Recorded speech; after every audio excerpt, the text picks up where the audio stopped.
Greetings, digital world. Welcome back to another episode of Spliced In Later. I hope you all are well. Before we begin this episode, I need to make some announcements to you all, just in terms of things you may overhear while you listen to this wonderful little episode.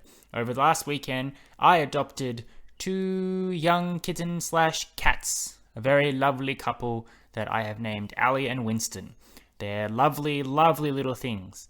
They also are loud and noisy and like to shout. So if you hear any meowing, if you hear any rustling, some scratching, some anything like that, don't be alarmed. It's just cats. In fact, you may have just overheard one of them just then. I would normally go into another room and record where they cannot interrupt, and I will do so in the future. But for their first couple of weeks, because establishing that bond, you know how it is, I'm going to stay in most rooms they're in. Which means today's episode of Spliced In Later is brought to you by Jordan, Allie, and Winston. Two of those people don't care what we're about to talk about and will do as they please. So if they interrupt in any way, sorry, not sorry, essentially. Alright, we got that out of the way. I hope you're all well. I believe I already said that. But today, nice, simple little episode just to celebrate the fact that today is December 1st, which means Merry Christmas, sort of, almost, not quite. We begin the countdown to Christmas. I have been thinking that perhaps for the next few weeks I will do Christmas-specific themes, as I've already done a top 10 countdown for Christmas already last year, so I'll try and find some different avenues to approach Christmas this year. But to start it off, on December 1, something that makes complete sense when I think about it, is we're going to talk about the movie It's a Wonderful Life. Possibly considered the pinnacle Christmas movie, the movie that defines what it is to be Christmas, essentially. The Christmas spirit, the Christmas drive, everything like that. Depending where you are in the world, It's a Wonderful Life is on at some point on Christmas Day. It may also be on Christmas Eve. But surprisingly, though everybody is aware of this movie and people know about it, I'm often shocked by how many people haven't actually sat down and watched it. And I can't be too shocked because I'm one of those people who did not get around to it until the end of last year. Which is why It's a Wonderful Life did not appear on my top 12 Christmas movies or even in my honorable mentions. Could not rank it if I hadn't seen it. But I knew making that list that it was a travesty to not have it on there. I knew it was a good movie, essentially.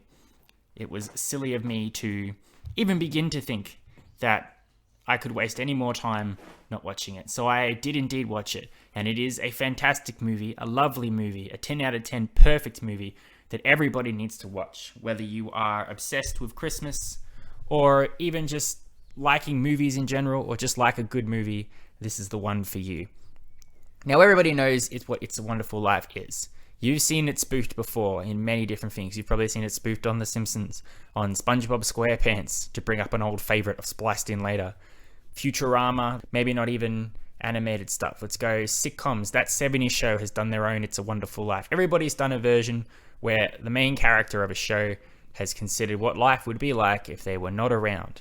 And lo and behold, an angel appears and shows them how terrible the world would be if they weren't around. If you can hear Allie purring, I apologize. She's decided to sit on my lap where the microphone is. But she's queen, so she can do whatever she likes. Now, to actually watch the movie, though, and know about the movie are two separate things. I went into It's a Wonderful Life knowing, okay, this is the movie where the guy wants to not be alive, and then he sees that if he weren't alive, life would suck for everyone around him, so he stays alive. But there's so much more to it than that. To basically sum it up for you, It's a Wonderful Life is a movie from the 1950s and 60s. I think it's 1965, but I'm never right with my dates. Starring James Stewart, or Jimmy Stewart, as he's affectionately known, as George Bailey. James Stewart is someone I'm recently discovering is a tremendous actor from the old times. And I say recently discovering because as I recently discover him, everybody's aware of this guy. I was reading my 1001 movies to watch before you die. Movies with James Stewart pop up 500 times. Yep, that's right, 500 times. I'm sticking with that. He's a tremendous everyman, an everyman hero. You watch roles that Jimmy Stewart plays, and they're not sensational, over-the-top lawyers who want to bring down the government, or action heroes, or big dramatic roles who are pushing everything they've got to save the day or prove their love or something. George Bailey in It's a Wonderful Life and Jimmy Stewart in most movies is just a guy, just a very friendly, nice guy who just goes about town talking to people, going to work, doing his jobs. Sweethearts, they come across every now and then, and he does charm women, but it's not spectacular. He's just like, well, hello there. I'm this nice person and I'd like to get to know you. And he's so charming in that role that you can't help but side with him, regardless of what he's doing, whatever his direction is in any movie. You go, this is a guy that I can get behind. This is a guy that I could be if I was in a movie. If I was in a movie, I would be a George Bailey character. I would be Jimmy Stewart's role. I would not be Robert Downey Jr., Samuel L. Jackson, Harrison Ford, Brad Pitt, all those big, fantastic roles. I would be simple old George Bailey. It's a Wonderful Life is a long film. It's longer than I expected to, because the bit in the movie that everybody's familiar with, which is the glimpse into a world where George Bailey does not exist, is only 20 minutes of the 2-hour film. What's spent before that is establishing George Bailey as a person, the life he lives, the people he encounters, and what drives him to that point where he's standing on a bridge on Christmas Eve going, this is it, I've had enough. The world would be better off if I were not around. I'm going to die. Basically, to sum up the movie is that he is the ultimate nice guy, and he has dreams. He lives in a small town, and as he's growing up, he's always said, once I'm old enough, I've got big plans. I'm going to get a good job. I'm going to get out of town. I'm going to travel the world. I'm going to make a difference. I'm going to see everything and do everything. But because he's also so nice, as he goes along, people around him require him to stick around and help out, whether it's being an apprentice for a shop, and the shop owner's so old, having heart attacks all the time, that he sticks around to help him out so he doesn't have to close the shop and essentially lose his livelihood. He wants to go off to college, but his brother wants to go more, so he makes sure that he gets to go before him. The family gets sick, so he sticks around to look after the people that are affected by the disease, which spreads for his family. The company that his family works for, with everyone being sick, mean that he has to step up and take control. The company itself is run on good intentions and loveliness. His family is just as lovely as he is, essentially, which means that they are not making money. Big corporations want to buy them out, and by buying them out means that the working people inside the factories will suffer, because eventually, almost irrevocably, that's not a word, but whatever, they're going to get the sack, essentially, so that the big wigs can make more money with less pay for the workers, all that stuff. George Bailey does this with a smile on his face for most of the film. He takes every hit with the right kind of attitude. He is so willing to do what needs to be done to help people at his own expense.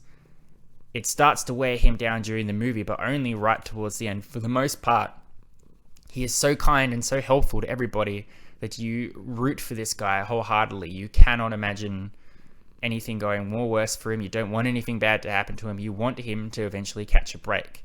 He sort of catches a break every now and then when his love of his life flits into his life every now and then, and there's an opportunity where maybe if with the two of them together they can do anything. They start a wonderful family. He's got lovely children, but nagging away at the back of his mind is that even this is wonderful and I'm happy to have a family, this is not the life I envisioned for myself. I wanted to do so much more. I wanted to be so much more, but I'm putting everything aside to help everybody else. And do the people even appreciate it? Am I actually helping people? Often I feel like I'm making things worse. Our villain in this movie is essentially just a big fat cat man whose ultimate goal is to take George Bailey's company from him. That's his goal over like 60 years. It's this whole story of George Bailey starts from when he's a kid and eventually gets into when he's middle to late age. And this one guy, this one head of the company who never really gets up from behind his desk, which makes sense because I just remember now that he's in a wheelchair, so how could he get up? But no, he wants this company and he plays the long game. He whittles down George Bailey's resistance. He whittles down the resistance of the people around him. He takes advantage of people weaker than George Bailey, like his alcoholic uncle, to a point where eventually it looks like he's going to succeed. Despite all of George Bailey's good intentions, despite everything he's done, the money he's lost, the people who he's tried to protect who have still been hurt, this guy's going to get the company. There's no way around it. So George is naturally upset. He thinks that, even if he tried helping, that's the reason that everything's gone wrong. If he just left it well enough alone, he didn't make a difference, and he's wasted his life in the prospect. So what's the point? Takes it out on his family, regrets it almost immediately, and then we get to the point that everybody knows about, which is I'm going to kill myself. Oh, look, an angel has been sent down. And this angel tells George that life would be so much more terrible if he weren't around, if he hadn't done the things he'd done to help everybody. And rather than just telling him this, we get the classic standard, let's take you to a world. No one can see or hear you, but you can see how every single person around you suffers tremendously. This is a worse of world with no George Bailey in it. It is a very simple movie, but it's so sweet and lovely. You have moments of heartwarming in between all the terrible stuff that happens to George. Watching the movie as well, and with most people, you know where it's going to go, that eventually he's going to realize the error of his thinking. He's going to realize that life is wonderful, even with all the terribleness around him. And then everybody that he's helped is obviously going to come together and help him out, because that is the Christmas spirit. Everybody knows the ending of the film where they all stand around the Christmas tree, the whole town's there, and they all sing Christmas. And it's basically just, this is what Christmas is all about. It's the perfect movie to sum it all up. It's all about coming together, to celebrate together, to give each other gifts, to think about others more than yourself. I mean, that's what people do in the Christmas shops nowadays. They buy tons and tons of presents for other people because they get caught up in the gift of giving, which is a very nice thing. And people should never think, I've gone too far with Christmas presents, unless you're using all your money and you go broke and all that. But otherwise, it's a very lovely approach to have, and more people should have it. I think for all the Christmas movies that are out there, it's hard at the moment. Everyone's trying to find that gimmick to make their Christmas movie relevant.